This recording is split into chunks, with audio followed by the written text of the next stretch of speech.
Before I start this video, if you can subscribe, drop a like, and comment down below what your thoughts are, that would mean a lot to our channel. We could create daily NBA content.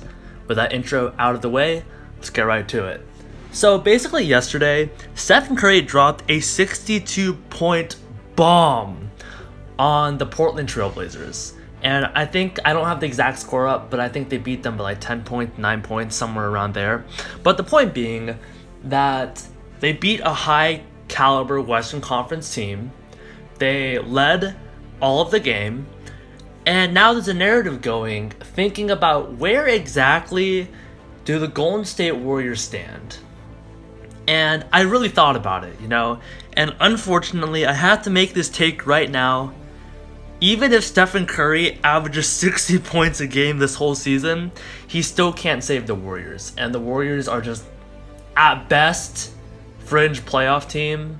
At worst, just out of the playoffs, not competitive. And why do I say this? And I just have a couple important reasons why I think the Golden State Warriors are not in the best position to succeed. And number one, let's start at Stephen Curry, And I believe in Stephen Curry. I think he's gonna play well. But, I'm not a fan of people who criticize Stephen Curry, but I do think some of the Stephen Curry critiques do have a fair point. How a lot of his amazing three-point shots, a lot of his burst-out performances are predicated on others, right? In the past, like Kevin Durant drawing attention, or having really good plays with Andrew Bogut, or a prime Draymond Green, and a shooting sniper in the corner in Klay Thompson. All of those people absolutely elevated the play of Stephen Curry by giving him more opportunities to score. And he just doesn't have those, right? I think Damian Lillard touched on it. How Stephen Curry, he's kind of struggling because he's adjusting towards a new team. He's adjusting towards a different amount of talent that has a different amount of skill sets that may not quite fit Stephen Curry's game as much as possible. I love Steph Curry. I think he's an amazing player. And I'm not a fan of Stephen Curry critiques. But I think Damian Lillard and others do have a point where, maybe Stephen Curry is going to have some growing pains when trying to adjust to a new roster. Now, let's talk about what that new roster specifically is, right? And the second point I'm going to talk about is Kelly Oubre. And this is what I'm going to say about Kelly. We all know he's struggling. That goes without saying, of course. He's shooting 7% from three, averaging 9 points a game. He just looks a little lost. That's the only way I can put it. He just looks a little confused, especially on offense. When you're watching the Warriors game, it looks like he doesn't really know where to go. He doesn't really know how to fit within the offense, and that's seen through his shot selection. He's just taking some shots that go why would you shoot that? Why aren't you having a clean offense with Steph Curry, Draymond, Wiggins? Why are these type of things happening? And I think it's because he's just a little lost in this offensive system. He's never been a great three-point shooter. I think he's a career 32% three-point shooter. And the Golden State Warriors offense, especially because Steve Kerr isn't changing the system yet, which I'll get into later. But like I said, Kelly Oubre just looks a little confused. It looks like he doesn't really know where to go. He's a half a second too late to his spots. He's taking shots that just aren't smart. And Kelly Oubre, he's talented. He's a talented player, one of the most talented players on the Warriors. But if he can't find a way to fit into the system, then the Warriors are done. There's not a whole lot they can do because they don't have any more help, basically, behind Stephen Curry, right? So, do I believe in Kelly Oubre? Honestly, I don't think this season is going to go very smoothly for Kelly. I think he's going to pick it back up. Of course, he's not going to play this bad this entire year. But I think the entire year, a theme will be him struggling on the offensive end of the ball.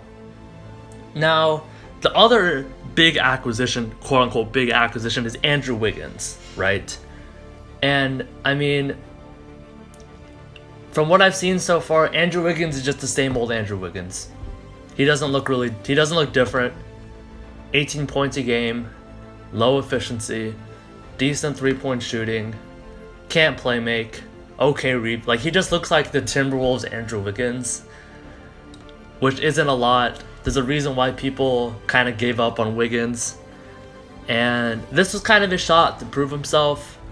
I actually believe in Andrew Wiggins. I think he has a chance to actually elevate himself, but doesn't look that good. He's shooting like 40% from the field, a good 38% from 3. But Andrew Wiggins kind of goes back to the same theme as Kelly Oubre. They just look a little confused on offense. It looks like they don't really know what they're exactly supposed to be doing, where they're supposed to be going. And I think like another stat that I think proves that is their turnovers. Andrew Wiggins is averaging 2 turnovers for 1.8 assists.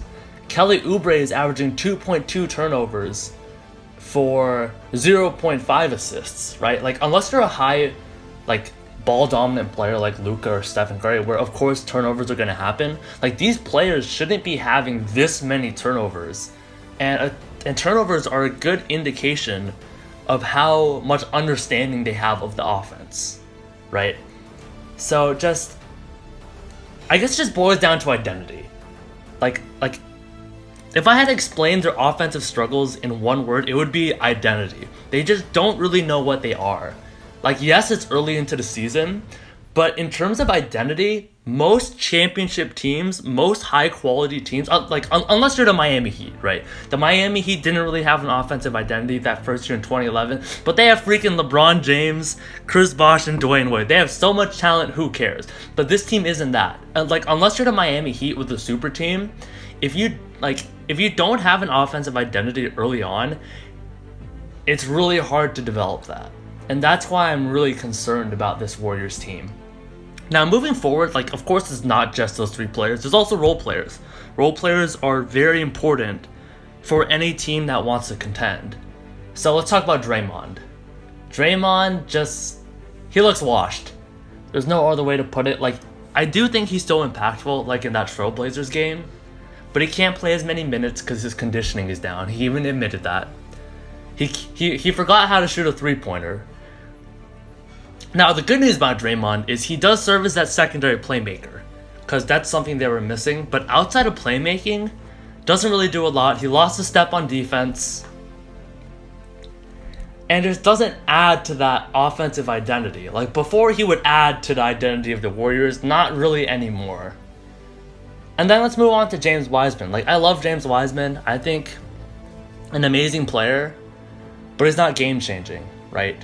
Right now, he looks like Hassan Whiteside. He looks like that type of level. He's still young. I still think he can develop. But in terms of this year in an isolated bubble, he's not a game changer. He makes rookie mistakes and doesn't really add a whole lot to the Golden State Warriors' ability to contend, especially because he's on limited minutes. And we'll see. And then in terms of Eric Pascal, I like Pascal. He's just not a good 3-point shooter. He's on the bench now, which I think is good. I thought he should have been on the bench. Damian Lee, he had that game winner, but he doesn't really provide a whole lot. Damian Lee averaging 25% from 2-pointers. Brad Wanamaker only playing 17 minutes a game. Kevon Looney, Marquise Chris gone injury. Jordan Poole, he's been pretty okay. If you just go from, if you go down the roster, not only do they not have an offensive identity, they just don't have that much talent on the bench. So, and that directly translates, right? They have 24th ranked offensive rating. And then don't get me started on the defense. They have the 27th ranked defense. They can't play good offense. They can't play good defense. And in terms of defense, opponents' points per game, they're last. They allow 124 points a game. I don't know. This Warriors team just looks like they're kind of dead in the water. And oh, right, I was gonna talk about coaching, right, for Steve Kerr. And if you watch the games, yes, it's early, but Steve Kerr looks like he's just running the same sets as before. Steph Curry, he's playing on the ball more. He played more on the ball last game. but especially in the beginning of the season, he would play off ball. He would have another guy set up a play for him. And, that only worked with Kevin Durant because of the offensive prowess he is. But Andrew Wiggins is not Kevin Durant. Put that on my eulogy. Put that on a kindergartner's lunchbox. Andrew Wiggins is not Kevin Durant. And you can't run sets assuming Wiggins is KD. Oubre is Clay. You can't run sets like that. And we have to see Steve Kerr start making adjustments. Look, if Stephen Curry needs a 40% usage rate for them to win games, then that's what they got to do.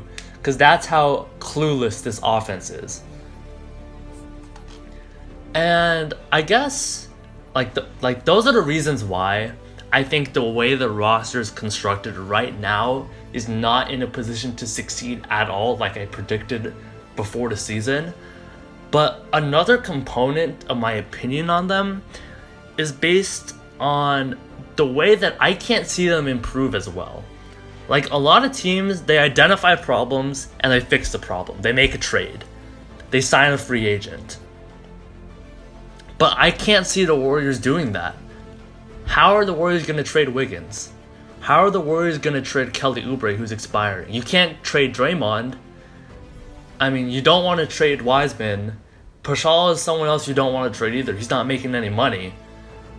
They not only are they stuck where they are right now, they can't make any improvements. They can't trade anyone. They can't sign anyone. So I'm not really sure what the Warriors do. Hopefully their Minnesota pick, which is top 3 protected, gets them a good player. And I don't know. Good win for them. I like how Stephen Curry is proving the doubters wrong. But in a macro perspective, in terms of their whole team, like I said, the way I feel right now, this is obviously an exaggeration, but if Stephen Curry averaged 60, the Warriors still would not be an amazing team. And I'm going to just leave it at that.